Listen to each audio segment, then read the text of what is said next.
여러분 추석 명절 잘 보내고 계시죠?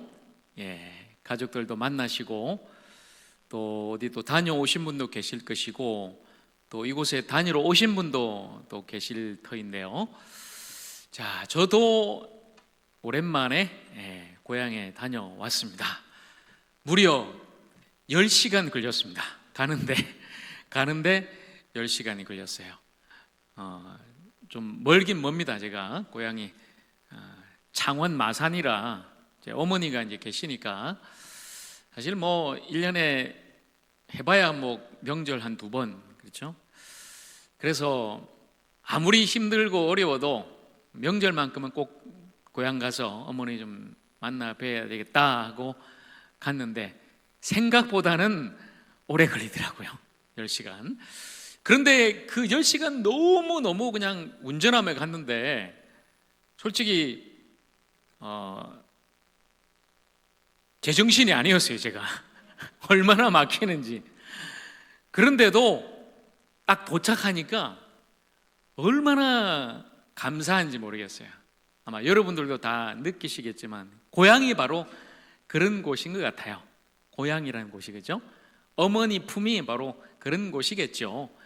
그 10시간 동안 그렇게 힘들고 괴롭고 정신없었지만 그래도 고향 가니까, 집에 가니까, 또 어머니 만나니까, 또 형제들 보니까 그 힘듦이 다 이제 풀어지더라고요. 그래서 고향에 가야 되는구나, 그런 생각을 하게 됐습니다. 여러분, 어쩌면 우리 인생도 마찬가지겠죠. 결국 우리가 걸어가야 될 길, 고향으로 가는 길 아니겠습니까? 우리의 고향 어디예요? 여러분 고향 다 다르죠? 뭐 충청도, 경상도, 전라도 다 뭐 여기 이곳이 고향인 분도 계시지만 결국 우리 모두가 함께 가야 될 우리의 영원한 고향은 어딘가요? 바로 그렇죠, 하나님의 나라죠. 우리의 영원한 본향은 하나님의 나라이기에 그 본향으로 가는 길이 아무리 힘들고 어려워도 우리는 가야만 하는 것이죠. 그 길을 계속해서 뚜벅뚜벅 믿음으로 걸어가야 되고요. 그래서 마침내 그곳에서 우리 아버지 하나님을 만나고 우리 믿음의 형제들을 그곳에서도 만나고 영원한 생명 가운데 기쁨으로 살아갈 그날을 소망 가운데 기다리면서 바로 오늘을 그렇게 살아갈 수 있는, 믿음으로 걸어갈 수 있는 저와 여러분 모두가 되기를 간절히 축복합니다. 자, 한 가지 제가 또 감동적인 좀 소식을 또 여러분과 함께 나누고 좀 말씀을 나누려고 그러는데요. 이번 성결신문에 난 기사인데 서울에 있는 수정교회 목사님이 은퇴를 하셨어요. 뭐 이건 사실 기사거리도 안 되죠. 많은 교회가 이제 목사님이 은퇴하시고 원로가 되고 또 새로운 담임 목사가 또 부임해 오는데, 자, 사진을 보시면 서울 수정교회 신익수 목사님이 은퇴하시고 이제 원로 목사가 되셨어요. 자, 그런데 이 목사님이 이런 말씀을 하십니다. 들어보세요. 마지막으로 부탁드립니다. 사랑하는 성도 여러분, 나를 잊어 주십시오. 찬란한 녹음의 나뭇잎은 오래 기억될지 모르지만 떨어진 낙엽은 썩어 없어져야 합니다. 지난번 담임 목사님은 이렇게 했는데 이런 생각도 버리십시오. 저는 잊혀져야 마지막 사명을 잘 감당하는 사람이 될 줄 믿고 있습니다. 새로운 담임 목사와 아름다운 꿈을 창출하시기 바랍니다. 40년의 목회 여정을 마치고 이 목사님이 은퇴 설교를 하는데요. 더 감동적인 것은 마지막 설교를 실제 이제 행동으로 보여주신 거예요. 첫째는 성도들 앞에 큰 절을 하고 성도 여러분 너무 감사합니다 이렇게 큰 절을 했고요. 두 번째는 자, 사진 다시 한번 보여주세요. 보통은 여러분 목사님이 은퇴하고 원로 목사가 되면 새로운 담임 목사가 이제 부임하잖아요. 이 교회의 새로운 담임 목사가 누구냐면 김정명 목사님인데 이분이 이 서울 수정교회 부목사 출신이에요. 그러니까 이 신익수 목사님 밑에서 부목사로 있다가 이 교회에서 다시 이제 청빙이 돼서 담임 목사로 왔는데 그럼 보통 그 교회 이제 원로 목사님이 새로운 담임 목사에게 이제 안수 기도하고 이제 후임자를 축복하는 시간을 갖죠. 그런데 여러분 사진을 보시면 지금 원로 목사님이 새로운 담임 목사 위에 손을 얹고 축복 기도하는 장면이 아니고 놀라운 게 은퇴한 원로 목사님이 새로운 담임 목사, 그것도 자기 밑에서 부목사로 있던 그 목사, 지금은 이제 새로운 담임 목사로 부임한 그 목사 앞에 무릎을 꿇고 안수 기도를 받는 거예요. 이렇게 이야기합니다. 성도 여러분께 너무 감사했고, 두 번째는 원로로서 새로운 담임 목사를 어떻게 모셔야 되는지 본을 보이기 위해 새로운 담임 목사님께서 제 머리에 손을 한번 얹어 주시고 기도해 주십시오. 이것이 저의 마지막 설교입니다. 이렇게 기도를 받았어요. 와, 저는 이게 너무 충격인 거죠. 당연히 원로 목사님이 젊은 새로운 담임 목사, 그것도 자기 밑에 부목사로 있다가 이제 그 교회 이제 후임자로 온 그 목사를 축복하는 것이 당연할 터인데, 오히려 자신이 그 새로운 후임 담임 목사 앞에 무릎을 꿇고 안수 기도를 받는 게, 여러분 생각해 보세요. 어떻게 이럴 수 있는가? 저라면 못할 것 같아요. 솔직히 말씀드려요. 저 밑에 있던 부목사한테 제가 무릎을 꿇고 안수 기도 좀 해주세요, 저라면 못합니다. 그런데 이분은 어떻게 이렇게 하셨을까요? 와, 진짜 목사구나, 진짜 성도구나, 그런 생각을 하게 된 거죠. 너무나 아름다운 모습이에요. 우리가 이럴 수만 있다면, 우리의 마지막에 이럴 수만 있다면 얼마나 더 아름답겠습니까? 성도로서의 삶, 끝까지 아름답게 주님 앞에 겸손히 엎드리고 또 타인 앞에 우리가 겸손히 낮아져서 섬길 수만 있다면 우리의 남은 인생의 흔적과 향기는 얼마나 더 깊고 아름다울까 한번 생각을 하게 되죠. 자, 그래서 여러분 성도에 대해서 사실 생각해 보게 되는 거죠. 그리스도 예수 안에 있는 사람, 성도기 때문에 이런 일도 가능한 것인데, 그렇다면 여러분, 저와 여러분 성도 안에 과연 무슨 일이 일어났기에 이룰 수 있는 것일까요? 우리의 힘으로 할 수 없는데 그리스도 예수 안에 있기 때문에, 그리고 주님께서, 성령님께서 우리 안에 있기 때문에 바로 이런 일이 일어났다는 것이겠죠. 자, 그래서 오늘 본문 로마서 8장으로 다시 돌아가서 이 본문 말씀이 우리에게 던져주는 핵심 메시지는 딱 두 가지거든요. 첫째는 뭐냐면 성령님이 우리를 도와주신다. 그리고 두 번째는 하나님이 우리를 구원하신다. 바로 이것입니다. 바로 성도 안에 이런 일이 일어났다는 거죠. 자, 오늘 우리가 읽었던 본문 8장 26절 말씀을 우리 같이 다시 한 번 더 읽겠습니다. 이와 같이 성령도 우리의 연약함을 도우시나니 우리는 마땅히 기도할 바를 알지 못하나 오직 성령이 말할 수 없는 탄식으로 우리를 위하여 친히 간구하시느니라. 아멘. 자, 여러분, 성령님이 우리의 연약함을 도우신다고 말씀합니다. 돕는단 말은 성경 원어의 의미로 보면 떠만든다는 거죠. 그러니까 우리가 할 수 없으니까 성령님이 대신 떠맡아서 대신해 주신다는 거죠. 대신해 주신다. 그래서 우리가 성령님을 보혜사라고 부르는 거예요. 보혜사 성령. 여러분, 보혜사란 것이 무슨 말입니까? 우리 곁에서 돕는 분이다. 이게 바로 보혜사죠. 그러니까 여러분 곁에서 지금 여러분을 돕고 계신 분, 바로 그분이 성령이라는 거예요. 지금도 성령께서 여러분 곁에서 여러분의 모든 연약함과 아픔과 눈물과 탄식과 괴로움을 아시고 여러분을 도와주시는 줄로 믿습니다. 여러분, 성령님이 계심을 믿고 살아가십시오. 나 혼자서 이 험한 세상 살려면 얼마나 힘들겠어요. 그러나 보혜사 성령님이 우리 곁에 계시고 우리를 도와주시고 우리를 붙잡아 주시기 때문에 여전히 우리가 성도로서 이 길을 걸어갈 수 있는 것 아니겠습니까? 그런데 특별히 성령님이 우리를 도와주시되 무엇을 도우신다고요? 우리의 기도를 도우신다고 말씀해요. 우리는 마땅히 빌 바를 알지 못한다. 사실상 여러분, 우리는 기도를 잘 못합니다. 어떻게 무엇을 기도해야 될지 몰라요. 왜냐하면 당장 우리는 우리의 앞날을 모릅니다. 혹시 이 중에 내일 여러분에게 무슨 일이 일어나는지 아시는 분 계세요? 아무도 몰라요. 내일 우리에게 무슨 일이 찾아올지, 그리고 우리가 무엇을 해야 될지, 무엇을 해야 가장 우리에게 복되고 아름다울지 우리는 잘 모른단 말이죠.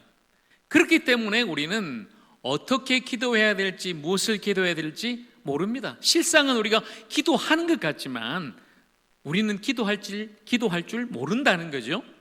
자, 그래서 성령이 말할 수 없는 단식으로 우리를 위해서 간구해 주신다고 말씀해요. 말할 수 없는 단식으로. 여러분, 너무나 단식이 나오면 말이 안 나오죠, 그죠? 말이 안 나오죠. 그만큼 성령님이 우리 안에서 우리를 사랑하시고 우리를 위해서 애통한 마음으로 그렇게 우리를 위해서 간구해 주신다는 거예요. 우리가 기도할 수 없을 때 성령께서 우리 안에서 우리를 위해 중보기도 하신다. 여러분, 그러니까 다른 누구가 아니라 저와 여러분을 위해서 지금도 기도하시는 분은 누구시라고요? 성령이라는 거죠. 그래서 우리가 이전에 참 많이 불렀던 그 찬양이 있지 않습니까? 누군가 널 위하여 누군가 기도하네. 내가 홀로 외로워서 마음이 무너질 때 누군가 널 위해 기도하네.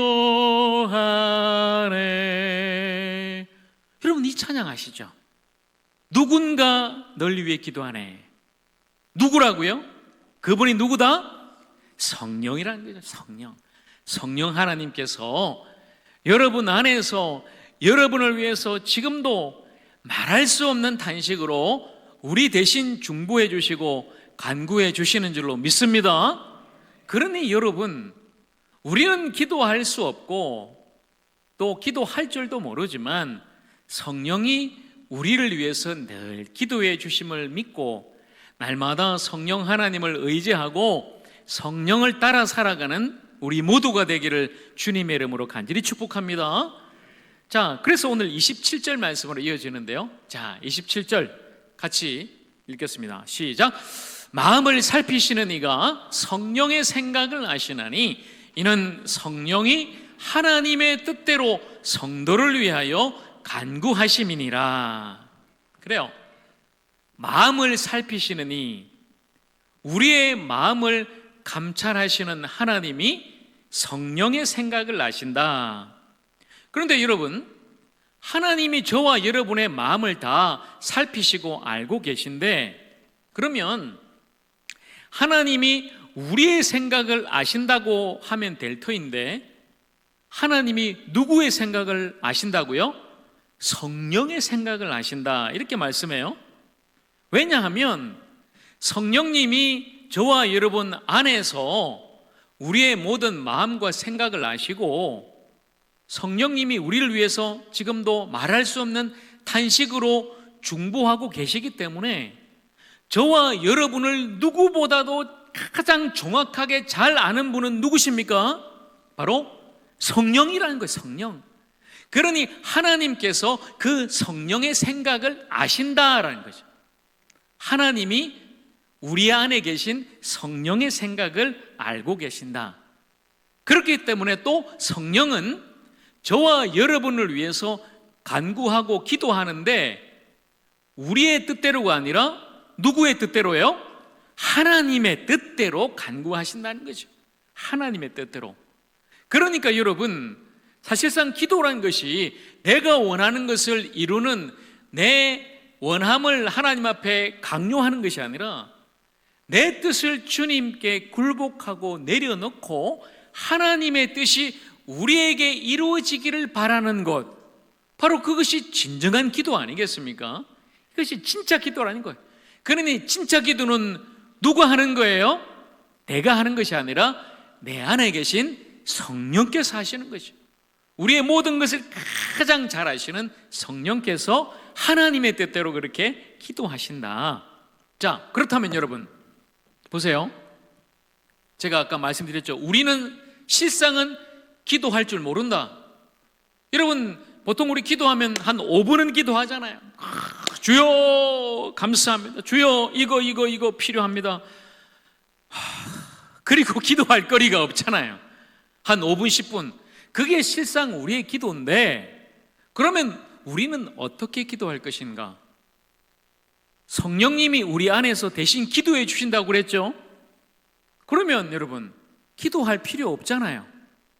우리는 기도할 줄도 모르고 성령님이 우리 대신 우리 안에서 우리를 위해서 하나님의 뜻대로 간구하고 기도해 주시는데 우리 기도 안 해도 되는 거 아닙니까?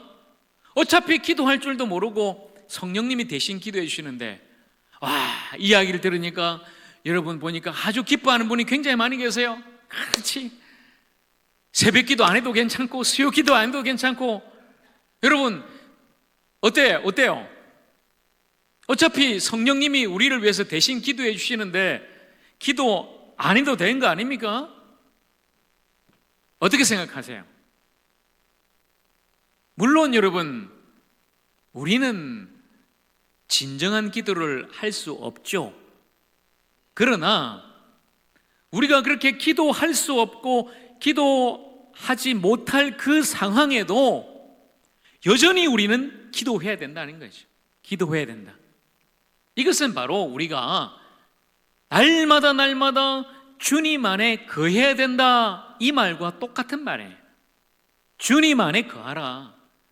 기도할 수 없고 기도할 줄도 모르지만 날마다 우리가 성령 안에 거하고 주님 안에 거할 때 우리 안에 있는 성령께서 우리를 위해서 기도해 주시고 우리는 성령님과 함께 성령 안에서 그렇게 기도하게 된다라는 그 말씀을 하시는 거예요. 자, 그래서 에베소서 6장 18절 말씀 같이 보겠습니다. 시작.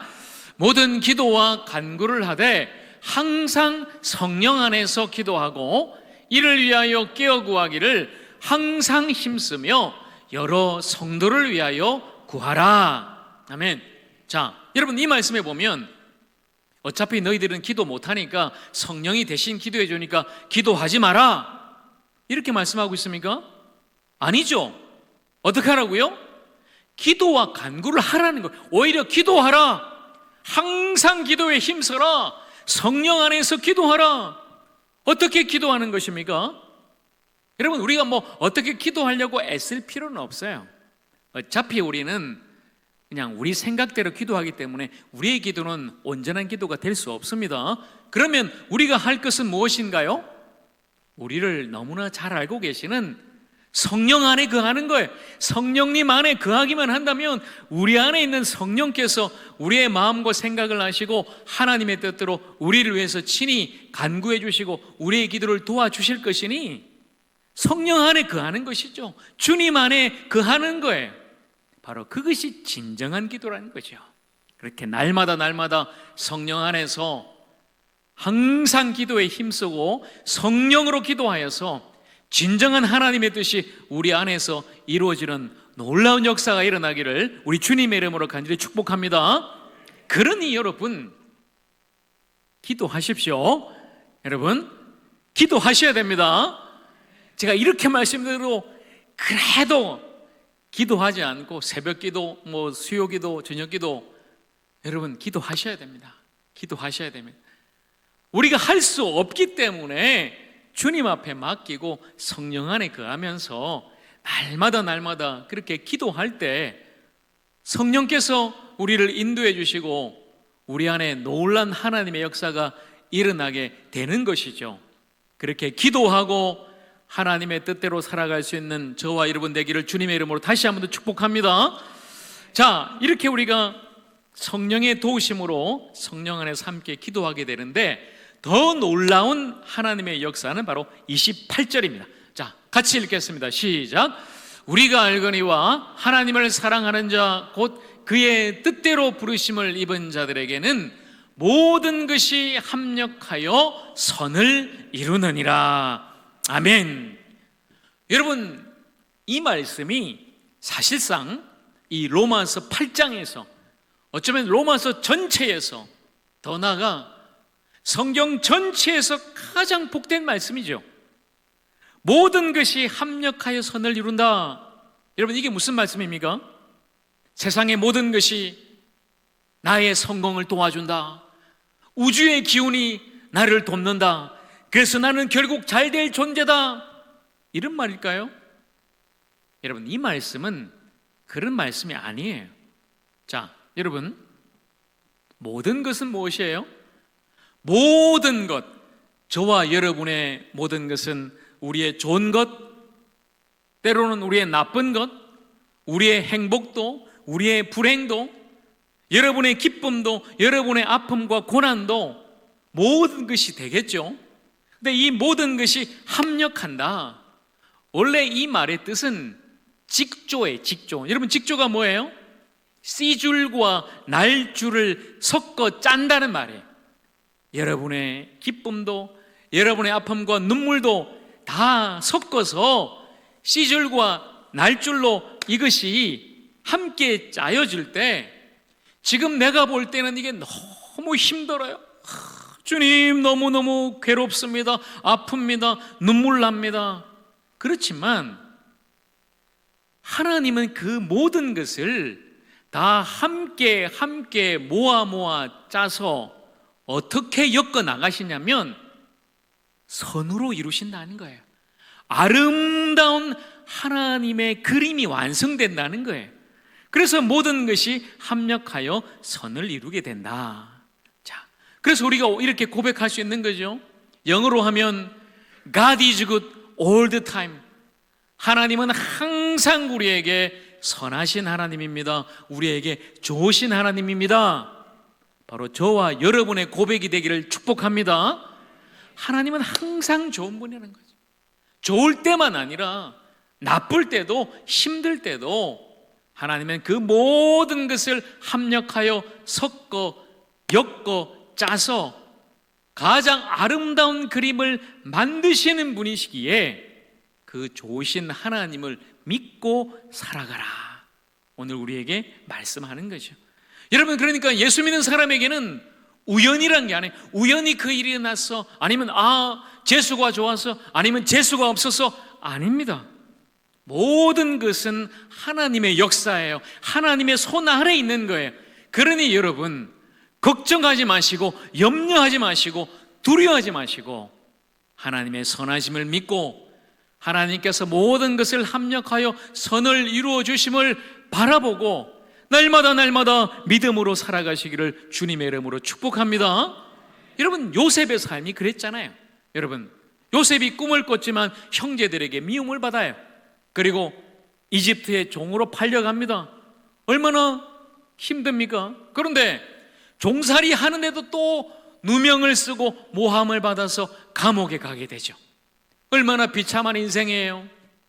그런데도 불구하고 그 감옥에 있는 동안에도 하나님과 함께함으로 마침내 요셉이 이집트의 총리가 되죠. 흉년이 찾아오지만 그 꿈을 잘 해석하고 잘 대비해서 이집트뿐만 아니라 그 근방에 있는 모든 사람들을 살게 하죠. 요셉의 가족들이, 형제들이 양식을 얻으러 찾아옵니다. 마침내 형제들과 상봉하는데 형제들은 여전히 저 요셉이 나를 죽이면 어떡할까 그렇게 불안에 떨어요. 그렇지만 요셉이 뭐라고 고백하죠? 창세기 50장 20절 말씀입니다. 자, 같이 읽겠습니다. 당신들은 나를 해하려 하였으나 하나님은 그것을 선으로 바꾸사 오늘과 같이 많은 백성의 생명을 구원하게 하시려 하셨나니. 보세요, 여러분. 형제들은 자기를 죽이려 하고 또 그 보디발의 아내는 모함을 하고 죽이려 하지만 하나님은 그 모든 것을 합하여서 선을 이루셨다는 거죠. 하나님이 그 모든 것을 선으로 바꿔주셨다. 여러분, 그렇다면 합력하여 선을 이루시는 하나님을 우리가 의심해서는 안 된다는 거죠. 날마다 내 삶에 좋은 것이 찾아오든 나쁜 것이 찾아오든 하나님은 그 모든 것을 합력하여 반드시 선을 이루시리라. 믿고 살아가십시오. 제가 시간은 좀 지났지만 이 이야기는 안 할 수가 없어요. 오늘 저기 탄네산과 크리스티나 부부가 앉아 있잖아요. 간증입니다, 간증.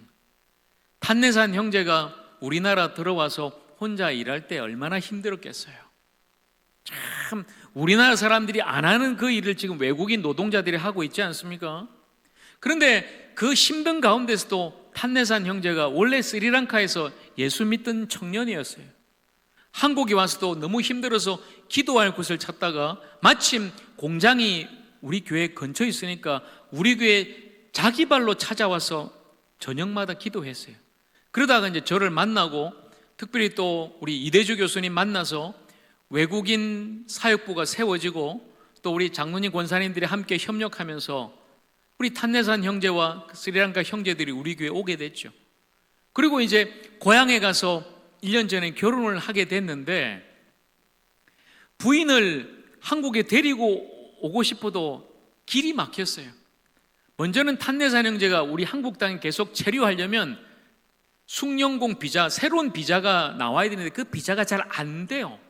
계속 막히고 그런데 정말 하나님이 놀랍게 역사하시는 거예요. 절대 안 되는 일이 되더라고요.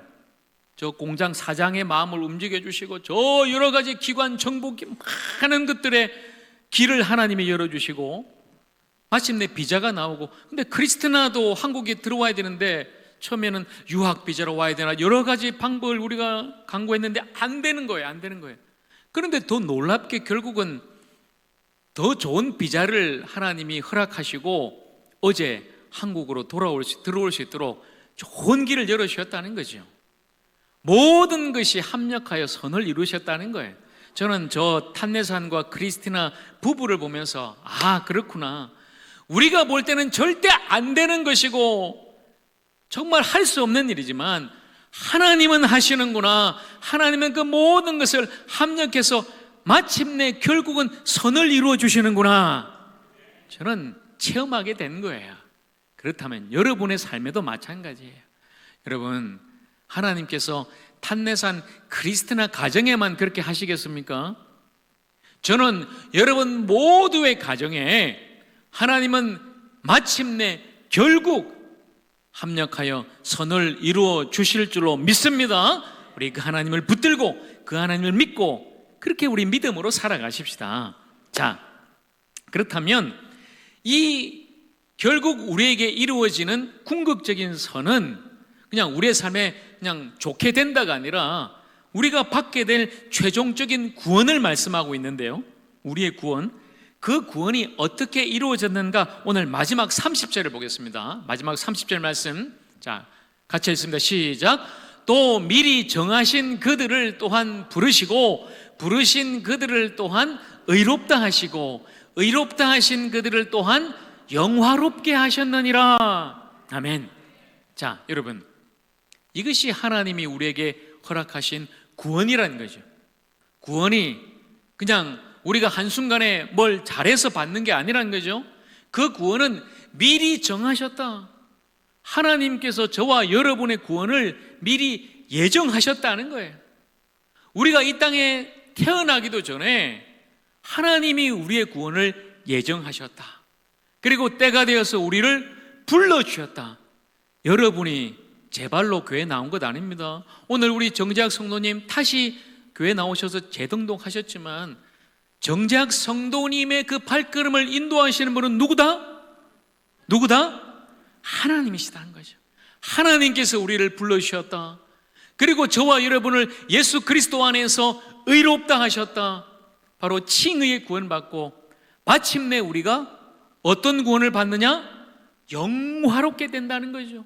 예수님처럼 영화로운 존재가 될 것이다. 바로 이 말씀 안에 우리의 모든 구원이 담겨져 있어요.